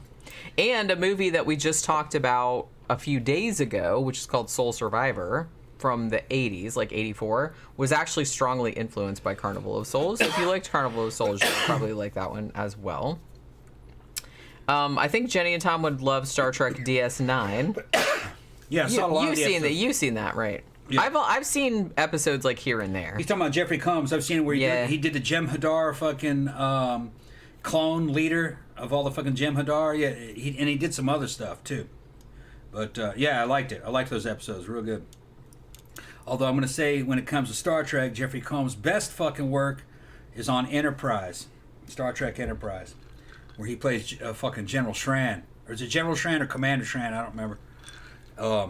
His Shran character is fucking great, man. He's kind of like the fucking George Patton of fucking Alien World. Really good. I love Jeffrey Combs. Yeah. One of these days, if you're watching Jeffrey Combs, we want you to be on the show. Yeah. He plays an Andorian. Come be on the show and drink with us. Yeah. And hang out, and we'll talk about horror movies. Yeah. It'll be fucking hilarious. Yeah. Combs plays an Andorian fucking ship captain with the blue guys with the antennas and the white hair, and all kinds of shit happens to that fucking character over time. He's trying to kind of becomes fucking Cat Marcher's friend, but they were little. The Andorians, fucking, the males are little. They're little guys, you know, 5'4", 5'5", and all the females are taller, and they kind of boss the females around and shit. But then it turns out the females run the males. And his little fucking sub-commander, lieutenant, turns out fucking Archer finds out that he got her pregnant. He's got to marry her now because she raped him. Fucking some weird shit. You know what I mean? I liked it. And he says, well, I couldn't say no because she'd have killed me, you know? Because they were kind of like praying mantises. Which that was kind of a cool angle. And then fucking Shran eventually loses the command of his ship for some shit because he was working. The fucking Andorian government was all fucking criminal and corrupt, and he becomes a fucking basically a thief, professional thief, fucking stealing jewels and shit. Becomes a pirate. He's pretty good, man. For good series. Ben says, yeah, they just added the Cenobites into random horror scripts for the last 5 Hellraisers. That's, that was my understanding, and I think I mentioned that, like, on my Hellraiser review, which is going up tomorrow, or, you know, you probably have already seen it if you're a patron, because I put it up early. But it's going public tomorrow. But yeah, that's kind of what they did. Like I said, they were trying to hang on to the rights to the IP, like the Hellraiser IP. So what they would do is they would just, like, they're like, hey, you have a random horror script? Yeah, it doesn't have anything to do with Hellraiser. That's okay. We're just going to write Pinhead into it and then call it Hellraiser, blah, blah, you know what I mean? So, yeah, they did that. So they clearly didn't really give much of a crap about the fucking franchise. Ben also says, Puppet Master movies are great. If you haven't followed them, the puppets are now the heroes. I saw one on Riff Tracks the other day. I think it was, what was it? Retro Puppet Master? The one where they went back in time. I kind of have to go back and watch the whole thing, though, because I think, like, I was, like, really, really tired. And I usually like to, if it's kind of the end of the night and I'm getting sleepy, like, usually I'll put, like, a Riff Tracks on. But I don't, it's very rare for me to, like, be able to stay awake for the whole, like, hour and a half. So I think I fell asleep, because when I woke up, I was like, wait, I think the next movie had come on. Yeah. So, you know what I mean? But it looked funny. Yeah, Ben saying, didn't Kirk have an Andorian girlfriend? No. There's a scene in the original series, although I think it might have been an illusion or something, where somebody appears to Kirk, or Kirk is at some kind of dance, and there's a, what did they call them? An Orion female. An Orion... There's an Orion... Okay, there's two... I think there might have been 2 times where he deals with an Orion females. There was the Green Girls. One where he goes to a damn insane asylum, and a sexy Orion patient there tries to seduce him. She ends up getting blown up by her boyfriend, her human boyfriend, who's a fucking psycho. And the other one where he's at some kind of... He's having a hallucination, and he's kind of in this situation where he sees some girl that he knows in the form of an Orion. And they're green. And they were Orion slave girls in the fucking series. But then you find out later on, and you find out in Enterprise, that the Orion slave girls, the Orion females, actually gave off all these damn powerful pheromones where Orion males and human males couldn't resist them. It turned out that they weren't slaves. They had actually enslaved all the men. Fucking the men served them. Men traded them and sold them off, but they only did it when the female wanted that to happen. That's some wild shit. So it looked like misogyny, but no, they were actually just obeying what the females wanted. They lived a fucking privileged life, and they fucking were dictating what was going to happen to them next. And it was because of their pheromones. They could control males, but they hid the fact though. So that was. I would too if I could do that. Yeah, fucking. Although one of the Orion males fucking, they tried to save the female, and he was like, "You don't understand our culture." So they were like, "I remember that episode." Yeah, it's like, "You don't understand our culture." Wait, was that the one with Lou Ferrigno in it? Yeah. That was from Star Trek Continues. Yeah, that's right. But that also basically kind of happens in Star Trek Enterprise. Yeah, that's what I thought. You showed me Enterprise, right? Mm-hmm. Mm-hmm. I get confused because I don't think we saw all of it though. Just a season or 2. Yeah, we watched. I mean, for me, like I said, I don't think I'd call myself a Trekkie, but I really do like the original series. Yeah. The Andorians were not green, no, they were blue. They had antennas, white hair. And the girls were tall and thin.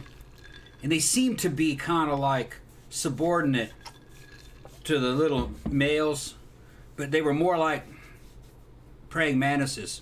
If they made a move on you, you had to fucking submit, or they would kill you. They'd bite your head off. Yeah, like a praying mantis. Yeah. So Shran basically got raped. He couldn't say no, or she would have killed him. Yeah. And she chose him, and he couldn't say no. So that's pretty cool. Fucking just different ways of talking about, because that's the way it is in the animal kingdom.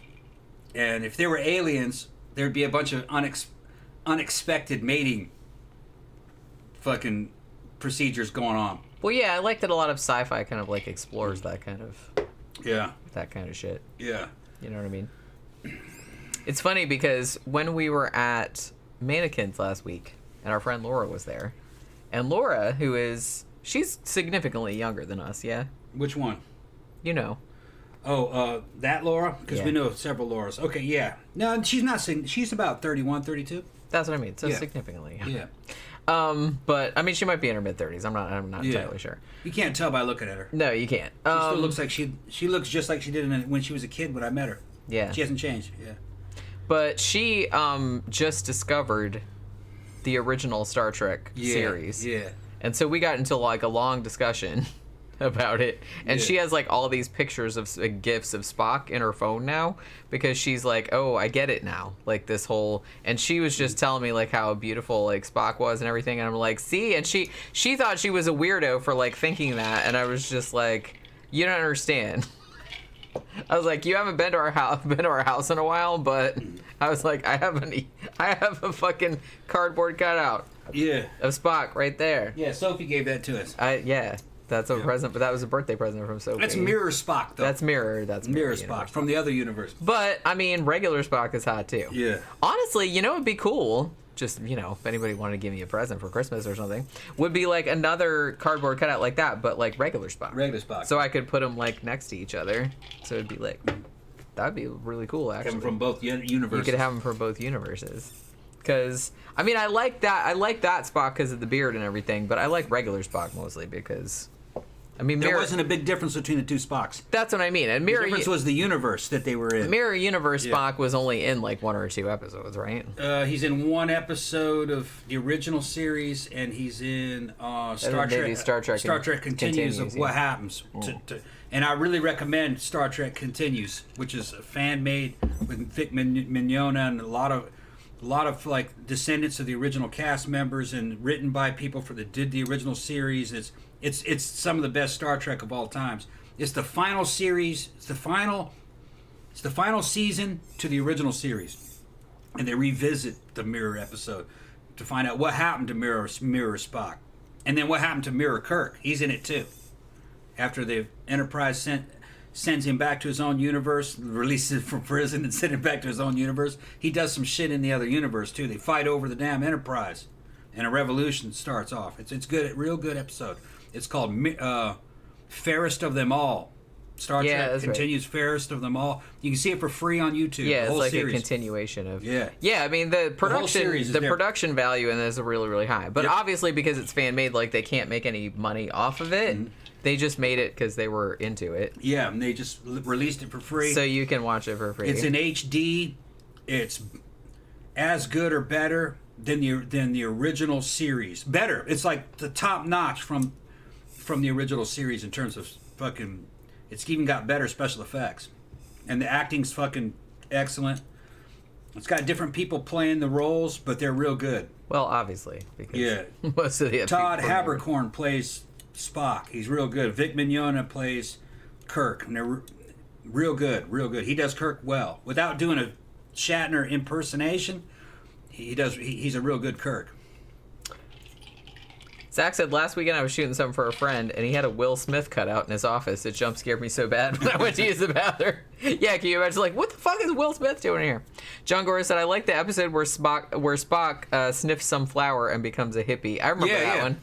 Yeah, what was that? That was when they were on that damn that planet where they had those fucking plants that had taken over. I'm not going back, Jim. That was a drug fucking statement about drugs. That drugs are good, but they can make you not give a shit. And you need to snap out of it. Which is one of the reasons why they're good. Yeah. But that shit. But in certain situations. Yeah, he says that shit. They were talking about drug addiction, though. Right. You know. I liked that because, I mean, as much as I love Spock and his all, like, I don't know, I have this weird thing where I really like these fictional characters that are like Spock, that are just kind of like very, very logical and like that. But then I like them like that most of the time, but then every now and then it's cool, like if they're in that kind of episode where he acts like totally different. I don't know why I like that. It's the same reason that I like, remember how I told you guys how I had like a crush on Lurch from that original Addams Family series? And the one, why are you laughing at me? Lurch, okay. Yeah, it's like, you know what I mean? So I was into that because he's all like, yeah. And so I was into that, but I also really liked that they had an episode where him and Wednesday, like, she was taking like ballet classes, and he was like helping her out with the ballet classes, and he had like a tutu on. I didn't see it. And it's like I was like, oh my god, that's so awesome. I don't know why. Like, I don't want him to be like that all the time necessarily, but I just like that juxtaposition. So I like any time that Spock. That's why I really like his Ponfar episode too, because it's like I like Spock the way he is, like all the time. But then I like that every now and then, like, he's allowed to, like, bust out, you know what I mean, and be, like, Ponfar. We see what happened. What happened is that originally that series was kind of written around Kirk. That Kirk was going to be kind of like the heroic love interest, all right, of that movie, kind of like leading man for the first series. But by the time that first series had finished, they had all this fan mail from women about Spock. Yeah. So they came up with a triad, and there was some stuff about Bones too. They came up with his triad concept, to where Star Trek is really about three different guys. That's Bones, Kirk, and Spock, and then they were different manifestations of masculinity. All right, and that's what the show became about. And that's my favorite thing about the original series. Once the triad thing fucking happened. Like the interaction. The interaction between those three. And it doesn't, well, that's why I don't like the other ones as much, because it's like that was really kind of a result of those three actors and those three characters, like interacting with their chemistry with one another. With Kirk, you had aggression and brashness, all right? And I guess leadership charisma. With Spock, you had intellectualism and like psychological depth. And then with Bones, it was compassion. So that's... And the series makes a lot more sense once that starts, the triad concept in the writing started to happen. I liked Bones too, because he was like not only empathetic and compassionate, but he was also like kind of a smartass. Yeah. And he was very forthright. Like if he thought you were full of shit, he would tell you to your face that you were full of shit. And of course the opposite of intellectualism is compassion, really, you know, because it's emotional based. So it's always Bones taking the piss out of fucking Spock. They love each other. Yeah, but this is all a fucking man crush, three-way man crush between these two. See, that's what I was responding to. I really like those three characters interacting with one another. That was like the most entertaining thing for me. Yeah, they weren't.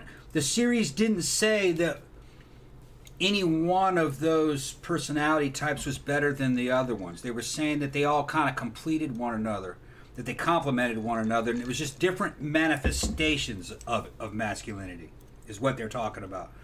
And what made the original Trek so good, and including Next Generation, and to a certain extent Enterprise, it never told you what to think. It showed you different things, and you came up with your own fucking, what do you call it? You came up with your own opinion. You know, it never dictated to you. It was not preachy. It would just show you things, and you came up with your own fucking opinions about what happened. It was always open-ended stuff. When it gets preachy, people check out. They don't want to be preached to. Yeah. Jeffy Art points out that Vulcans actually have very ardent emotions. They just have training to suppress them. Yeah. I think that's kind of what I was like responding to with that character. Ben said there was a kindergartner who told the police that a man across the street was constantly glaring at them out his window. The police went to talk to him and found out it was a Terminator cardboard Arnie. Maybe I should put this Spock by the window and like put him out there and see how long it takes for the neighbors to complain. Anthony said, this opened up a can of worms. What do you think about Mulholland Drive? Mulholland Drive is easily one of my favorite movies of all time. I love David Lynch. He's my favorite. He's my favorite director. And Mulholland Drive is my favorite movie of his. I think... What's up, Brian? I talked about you earlier. Go ahead. I think I did a review... It was a while back. It was like several years ago, but I think I like went on and on for like 45, 48 minutes or something like that, and there was still like a bunch of shit I didn't cover. But, you know. Yeah. One of these days, I'll probably do a revisit. But I love Mulholland Drive. Seriously. Yeah, Ben said that Roddenberry was a libertarian. Yeah, he was a libertarian. And he was also, like, real practical. I mean, there was some shit that came out of that series. He let his writers write fucking stories, all right? And each one of them was supposed to be social commentary. A good one was the one on racism, what was called... with the guys that were half white and half black on two different sides. That fucking was great, all right? And fucking, it was these two races of aliens that just could not fucking stand at each other. And it's called Let This Be Your Last Battlefield. And fucking the way that ended is like, fuck both y'all. Chase each other around on a destroyed planet for the rest of your fucking life. That was how that shit ended. Every time I see their faces, all I think of is those black and white cookies. Yeah, that was a good one. And then another one that was real important, and these dudes were all war veterans out of fucking Second World War, so they knew about war.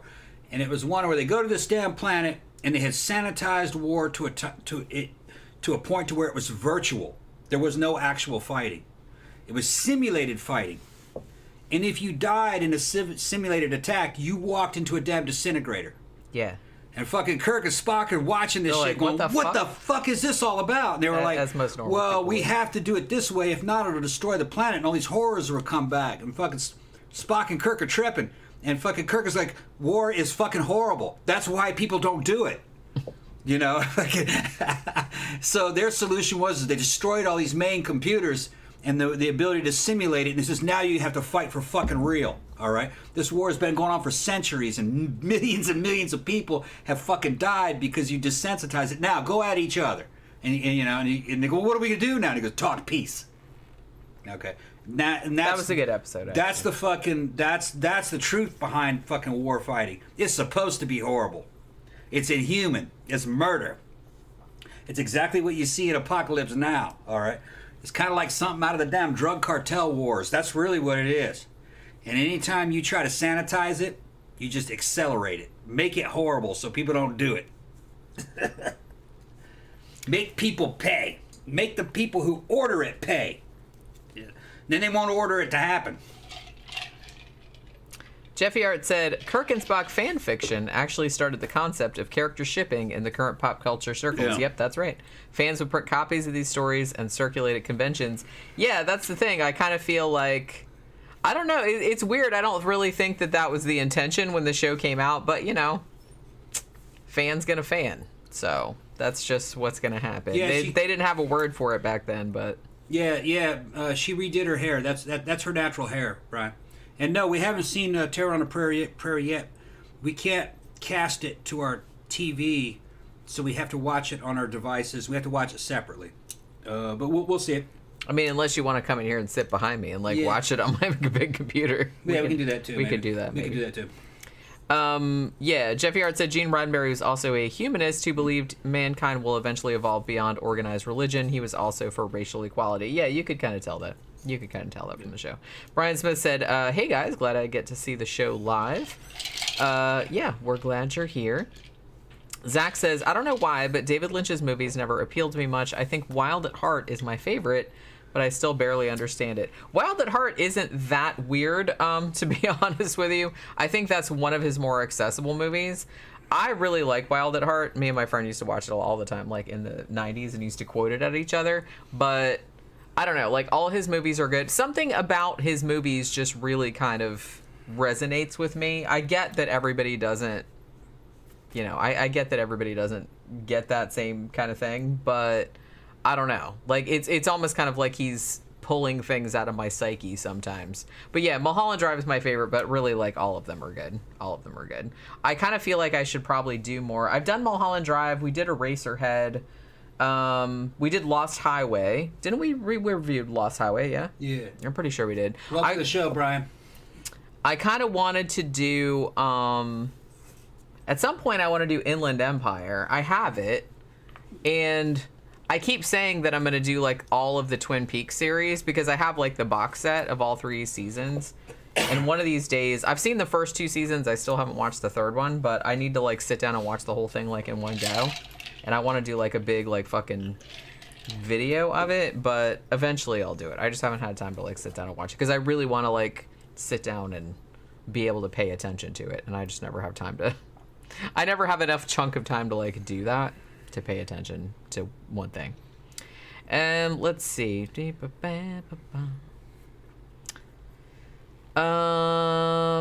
What else? Best line in Wild at Heart. Peanut, what goes on in your head is God's own private mystery. He does. He calls her Peanut. And I was like, that makes me laugh. I don't know why, like, I always kind of think of, like, well, a lot of the things I think of a Wild at Heart are Crispin Glover being Jingle Dell. Like, I'm making my lunch. Like, that was something that we used to say all the time. And I don't know why, but, like, Laura Dern, like, being in the hotel room and then, like, her just, like, throwing up and, like, leaving the puddle there, like, on the side of the floor, like, in this hotel. And, like, Nicolas Cage coming back and, like, saying how it smelled in there. And she's like, oh, I barfed. Like, I don't know why, like, that's so funny to me. But, I don't know. I really need to see that fucking movie again because I fucking love that movie. Yeah, Brian, we'll just watch it from the computer. Yeah, we probably will. Yeah. We probably will. Ben said, I did a binge a couple months ago, watched all the Twin Peaks stuff, seasons 1, 2, and 3, and Fire Walk with Me, and the extra material. See, that's what I want to do, too, because I have a box set of, like, all of the Twin Peaks, and I have Fire Walk with Me, and I was just gonna, because that's what I was planning to do, and I've had the shit for a really long time, and I just haven't had, like, a significant enough chunk of time to do it. And like I said, I still want to do Inland Empire, too, but that's another one that I'm gonna set aside, because that's a long-ass movie. And that's another movie... Mulholland Drive is not really like a mystery to me anymore because I've seen it so many times and it's like, you know, I get it. Inland Empire is still, I kind of get it, but I'm not sure if I entirely get it. You know what I'm saying? Like, I need to see it a few more times because I feel like David Lynch movies, you need to watch them at least 3 or 4 times before you kind of before your understanding starts to dawn. And Inland Empire is like the David Lynchiest movie that you have ever fucking seen. You know what I'm saying? It's like, if you were just kind of like, oh, that's so David Lynchy, it's like, yeah, watch Inland Empire. You'll see. It's like the Lynchiest fucking shit you've ever seen. But, you know. Plus, it's shot on digital video, which I didn't love, but... And that bit at the end with, if you've seen it, you know what I'm talking about? Like, that bit at the end with Laura Dern and her face being all, like, fucking distorted and stuff. It's like, I don't know why but it really, like, unsettles me, and it's like, even now, I've seen it, like, 2 or 3 times, and it's like, it still, like, freaks me out, and I can't really watch it. So, I have to kind of, like, either skip over it, or just kind of, like, go in the other room, like, when that part is on, because it's How like... much time we have left? It's 7:37. That's not what I asked you. How much time we have left?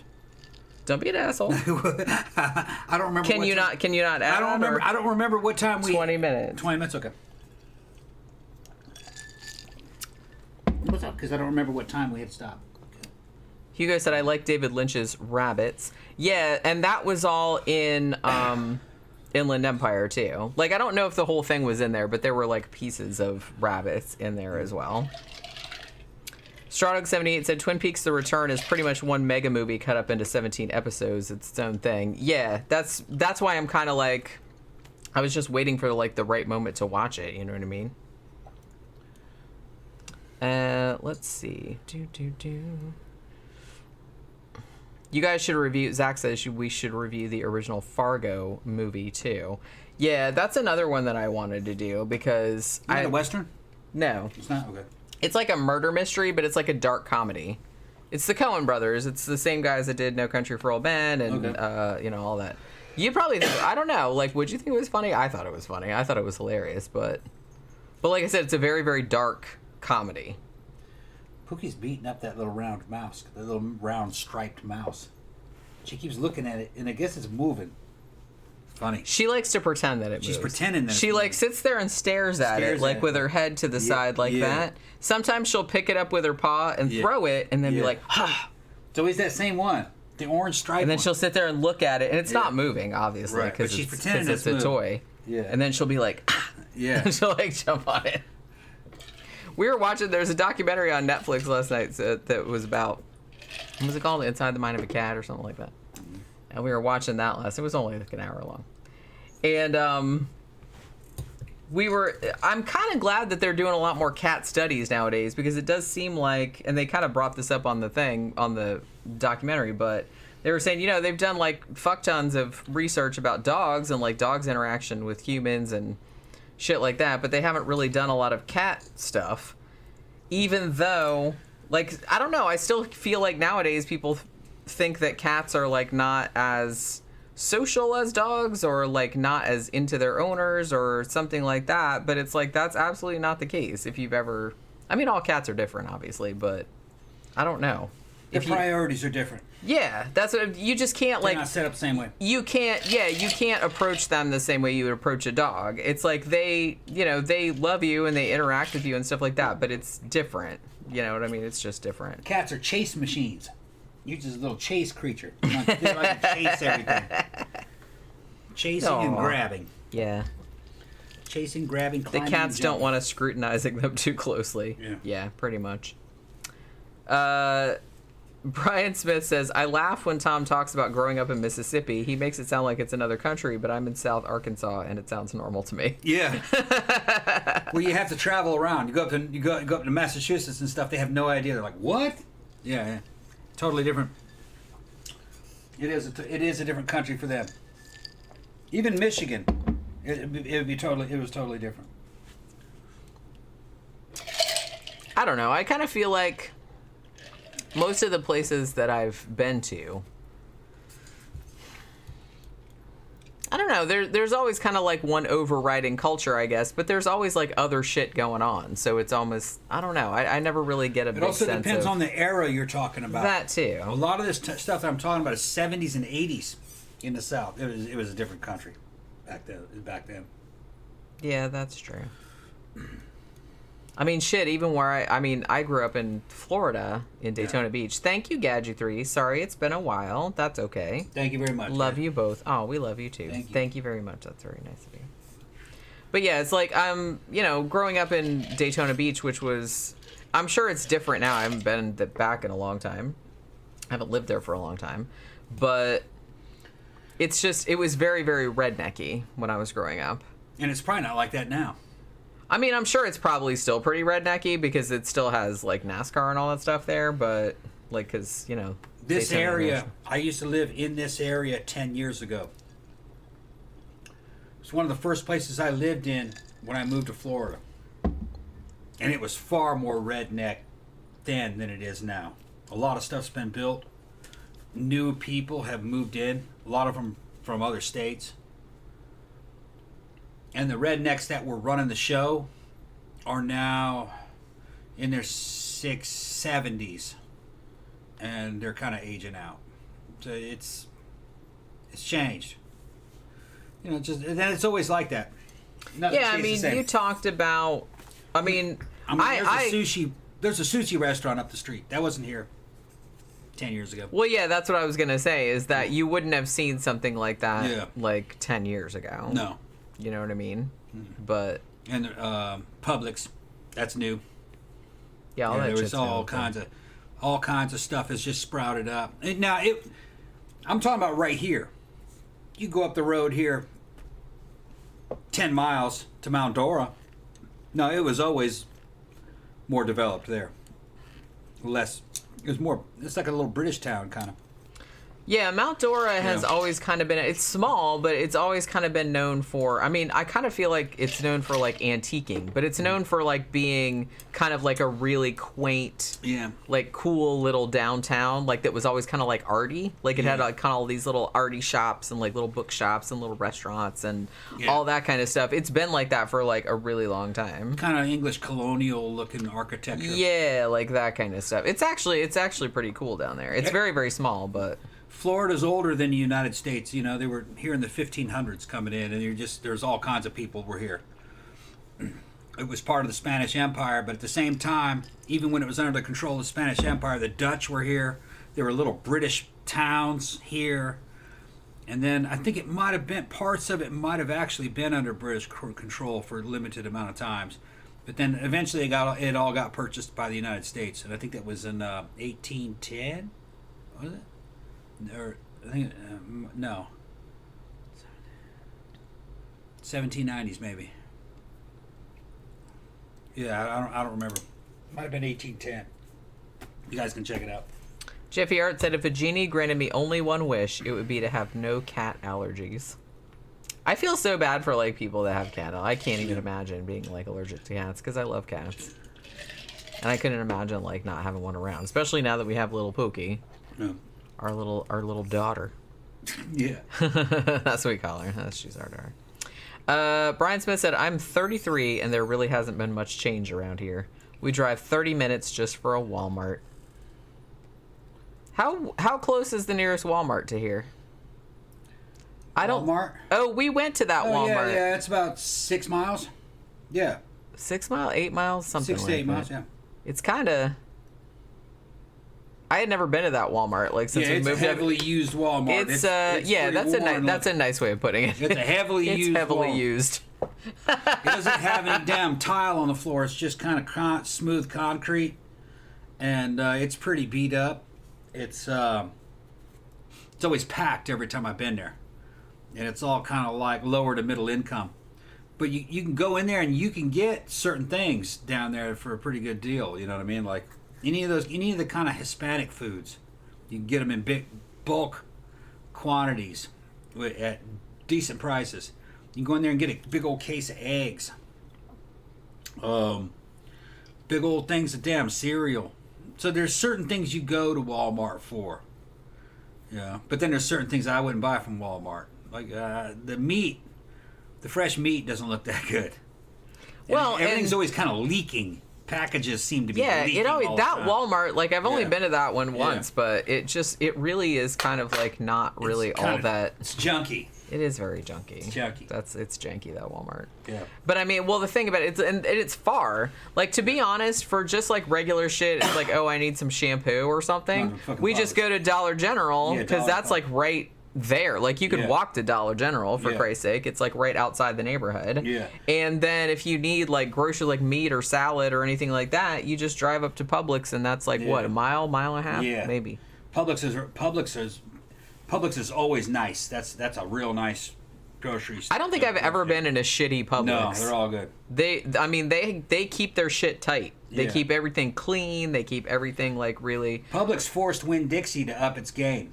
They did, yeah. Because where I grew up, like in Daytona, our closest store was our closest store was a Goodings, if you guys remember that.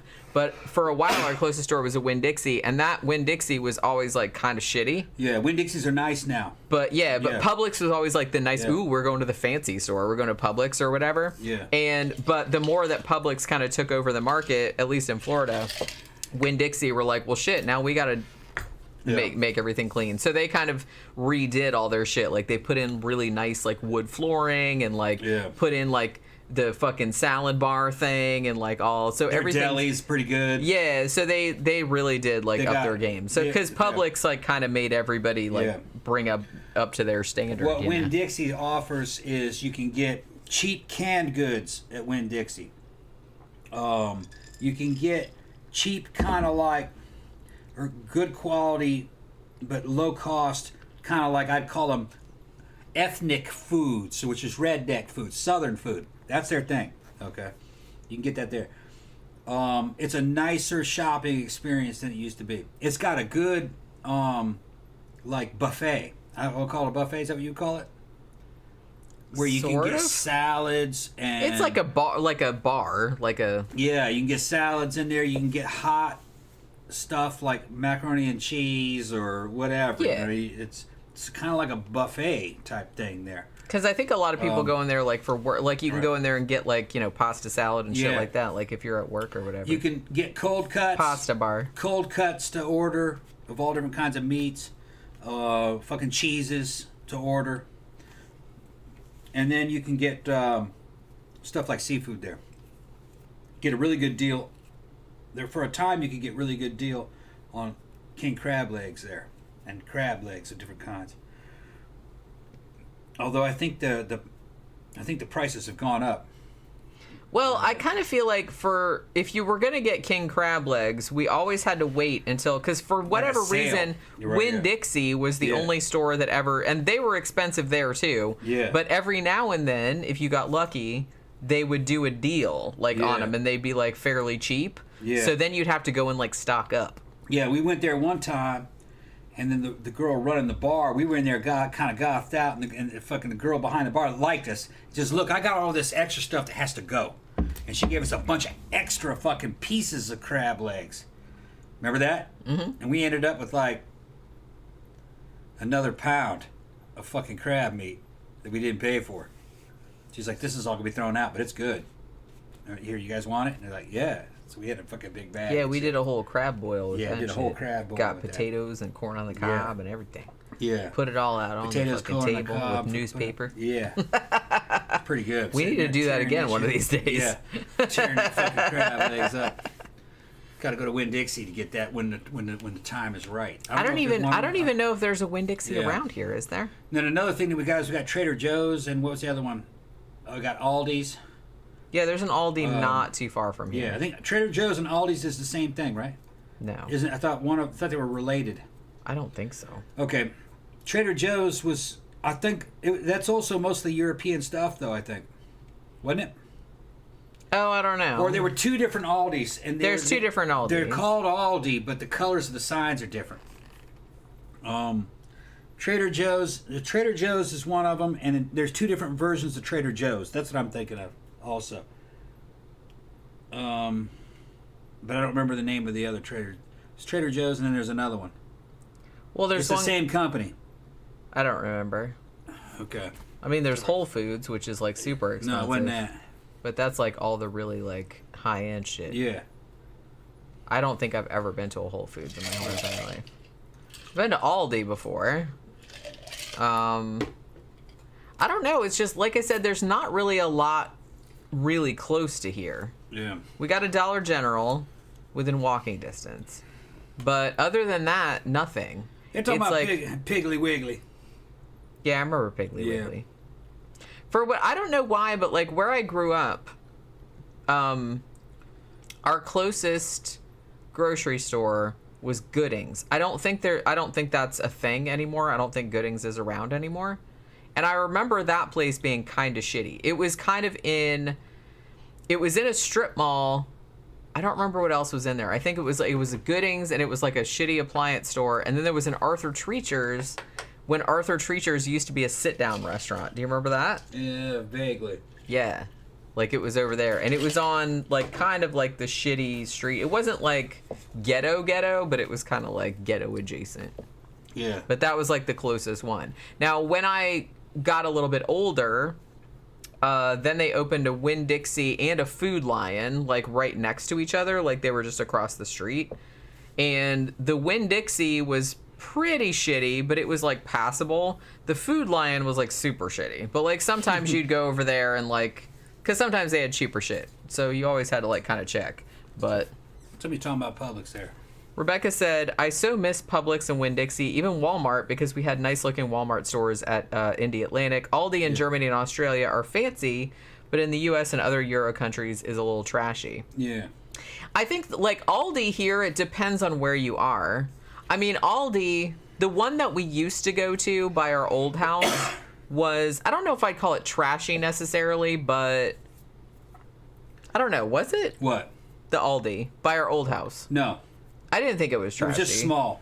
I mean, it was really small, but they had good deals on shit, like, considering. You could find good deals on, and it was all kind of European products that were kind of generic and or Aldi labeled, but the quality was good.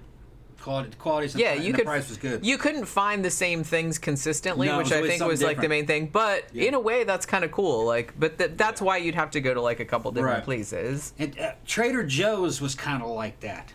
It was never consistent what was in there, and it was always their own brands. The quality was good. Prices were real reasonable. But there was another version of Trader Joe's. It had kind of like an island theme.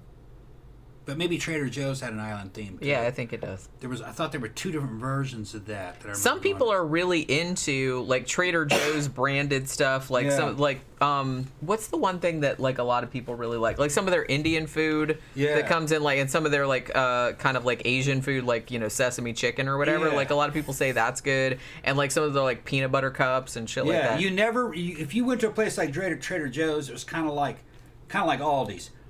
You went in there just to see what they had. Yeah. And you'd find, like, whoa, look at this, and then you'd buy it. Yeah. It was never really consistent. You'd, like, find a bunch of fucking exotic jam. But it was fun. But it was good stuff. It was shit they were trying to kind of getting rid of, but it was all store branded. Or a lot of it was. Or, like, wow, look at this, man. Fucking pepperoni. And sliced pepperoni for pizza. Vacuum packed. And it's half the price of the other shit, and it looks good, and you take it home and you're like, oh yeah, this is great, just shit like that. Yeah, that's kind of the place that you go just to like to see what they got, see what they had. Yeah, like as far as like snacks, right? Big jars of damn, some kind of curry, fucking preserves that was like, it's curry pineapple fucking jam. Because why not? Because why not? Yeah. In a big ass jar, and they only want $2 for it. Let's try it out. Oh, it's good on egg rolls. Shit like that. You never know. You might discover like some good shit. But I think that's kind of the only criticism that I've ever seen of Aldi is that sometimes you find some shit in there that's like amazing, and then when you go back like a month later, you can't find it. You'll never find it again. You'll never find it again. Yeah. Which I get that, but it's kind of like a wild card. Put some excitement into your life. Yeah. What it is what they've lucked into a supply of something, and they go, yeah, give us fucking 5 It's tons like they're discontinuing this. Yeah. That's what's happened. We're gonna sell it off. Yeah. They're not making it anymore. They're not gonna make it anymore. But yeah, give us 5 tons of it. We'll put it in our fucking own packaging and fucking we'll sell it up. That's what they're doing. They sell it up. Yeah. It works. Yep. Jeffy Art said, Aldi's is great. I'm a fan of $3 bottles of wine and dollar snacks. Exactly. Yeah, that's what I mean. Yeah, real good chocolate and shit. You're not paying much for it. Yeah. Right, exactly. Like, we've got some really, really good shit in there. But like I said, you can't, if you don't like it too much, because you won't be able to find it again. Yeah, you're only going to get it a couple times. Jeffy Art also said, but Publix fried chicken is untouchable. Yeah, it's good. I mean, their fried chicken is super good. And their sub sandwiches are exquisite. Especially on that damn multigrain bread. God damn, I love that fucking bread. Multigrain fucking sub bread going. For $6, you can get a fucking sub. Yeah, $6 or $7 or something. That big with whatever you want on it. You're starting with whatever meats and cheeses, and then you tell them put green peppers. Yeah, no lettuce. Put spinach. Yeah. Oh yeah, onion. Vinaigrette. Put some vinaigrette on there. Their vinaigrette is really good. Yeah, just whatever you want. And you don't get anything too wet. Like don't get the shredded lettuce and the tomato. We can get it on. It'll get soggy. Yeah. Fucking. I gotta have tomato on it though. Sorry. I'm gonna eat it as soon as I get home, so it's okay. Right. You can get the dressing on the side, but usually we skip the dressing and then just like put it on at home. And then we'll be sitting here with fucking big old fucking subs, just fucking gorging. That was back when we were fat, though. Well, This was back when we were fat. We were sitting there looking at each other across the damn room. Looking at each other against our giant Got all that fucking paper on the fucking... How you doing on yours? Thought I'd get the roast beef and Swiss cheese. Well, see, it's a good deal because you can get a foot long, but I can only eat like half of it at once, but then you can save the other half for later and then like have a half for lunch and half for dinner. It's a good deal, like I said. I mean, my favorite one is the multigrain. You got to get the multigrain bread. That's my favorite.